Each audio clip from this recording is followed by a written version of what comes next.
Mini brick house. एक गांव में संतोष नाम का एक गरीब आदमी रहता था। उसके पास रहने के लिए ना तो घर था और ना ही खाने के लिए खाना। वो रास्ते पर ही भीख मांगता था। अरे भगवान के नाम पे दे दो, अरे भगवान के नाम पे ही कुछ दे दो भाई। एक दिन एक आदमी आकर उससे बोलता है, क्यों भाई, दिखने में तो अच्छे भले हो, कुछ काम ही क्यों नहीं कर लेते? जिस पर वो बोलता है, अरे मुझे कौन काम देगा बाबू, मैं दूंगा, मजदूरी कर लेते हो? जी साहिब, जरूर कर लूंगा। तो फिर चलो मेरे साथ, लगता है तुम भूखे हो, पहले खाना खा लो। और ऐसा कहकर किरण उसे खाना खिलाता है। संतोष खाना खाने के बाद काम में जाता है। वहाँ एक बहुत बड़ा कंस्ट्रक्शन का काम चल रहा था। वहाँ पर बहुत सारे ईंट के छोटे मोटे टुकड़े पड़े हुए थे। उन्हें कुछ लोग ले जाकर दूर फेंक रहे थे।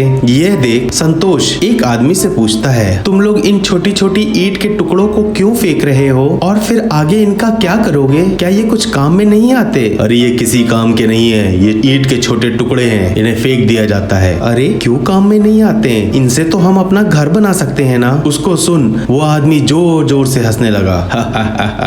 इन छोटे ईंटों से कैसे घर बना सकता है कोई भाई? एक दिन किरण साहब मजदूरों की तनख्वाह दे रहे थे। तब किरण संतोष को एक दिन की ज्यादा तनख्वाह दे देते हैं। संतोष जब पैसे देखता है तो उसे लगता है शायद मालिक से ज्यादा पैसे आ गए हैं और वो उन पैसों को वापस करने जाता है। बाबूजी, आपने मुझे एक दिन की ज्यादा तनख्वाह दे दी है। जिस पर किरण बोलता है, कोई बात नहीं संतोष, रख लो, अच्छे कपड़े खरीद लेना। नहीं बाबूजी, शुक्रिया, मुझे मेरी तनख्वाह ही काफी है। अगर आप मुझ पर कोई एहसान करना चाहते हैं तो ये टूटी फूटी ईंटें मुझे ही दे दें। लेकिन संतोष, तुम इन टूटी फूटी ईंटों का करोगे क्या? उससे मैं छोटा सा घर बना लूंगा बाबूजी। ठीक है, ले जाओ संतोष। संतोष हर रोज वहाँ काम करते हुए शाम के वक्त काम खत्म होने के बाद उन छोटी छोटी ईंट के टुकड़ों को एक जगह पर ले जाकर वहाँ घर बनाना शुरू करता है। एक दिन वॉचमैन संतोष के घर आकर उसके घर को देखकर आश्चर्यचकित हो जाता है और कहता है, क्या संतोष, उन छोटे छोटे ईंट के टुकड़ों से तुमने इतना सुंदर अच्छा घर बना लिया? उस दिन मैंने कहा था पर आपने मेरी बात का यकीन नहीं किया, ऊपर से मेरा मजाक उड़ाया। अब ये देखिए मैंने कितना सुंदर घर बना लिया है। हाँ यार, तुमने तो बहुत बढ़िया काम किया। वॉचमैन संतोष के घर को देखकर उसके दिमाग और मेहनत की तारीफ करता है, लेकिन साथ ही साथ उसके घर को देखकर उसे जलन होती है और वो उस रात कंस्ट्रक्शन वाली जगह पर जाकर वहाँ की ईंटों को एक ट्रैक्टर में डालकर दूसरी जगह शिफ्ट कर देता है। अगले दिन सुबह वॉचमैन किरण से कहता है, साहब जी, आपके छोटे छोटे ईंट के टुकड़े से घर बनाने के लिए कहा था उस संतोष ने, लेकिन वो हर रात के वक्त आकर ईंट चुरा कर ले जाता है और वो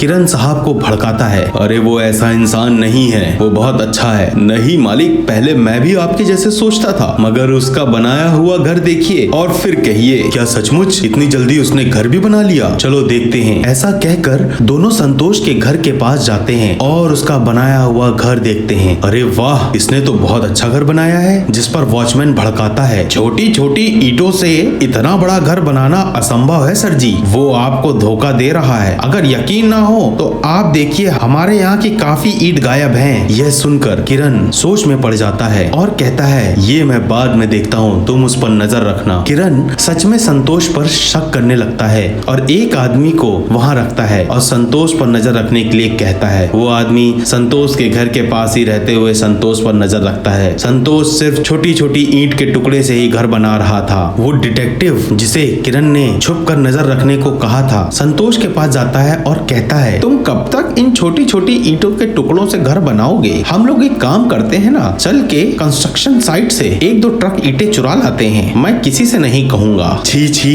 तुम कैसी बात करते हो? किरण सर बहुत अच्छे इंसान हैं, उन्होंने मुझे नौकरी दी है, मैं उनको धोखा नहीं दे सकता, वो मुझ पे बहुत विश्वास करते हैं। तुम्हें शर्म नहीं आती? अगली बार ऐसी बातें मेरे सामने मत करना, वरना मैं तुम्हारे बारे में किरण साहब को बता दूंगा। और ऐसा कहकर वो उस डिटेक्टिव को जोर से डांटता है। डिटेक्टिव को संतोष पर विश्वास हो जाता है। वो किरण से सारी बात बोलने जा रहा था कि कंस्ट्रक्शन वर्क के पास वॉचमैन चोरी से ईंटों का लोड ले जा रहा था। ये देख डिटेक्टिव तुरंत ही उसकी वीडियो बना लेता है। किरण संतोष की सच्चाई से बहुत खुश होकर उसका बाकी का घर पूरा करवा देता है और वॉचमैन को पुलिस के हवाले कर देता है। इससे हमें यह सीख मिलती है, जीत हमेशा सच्चाई की होती है।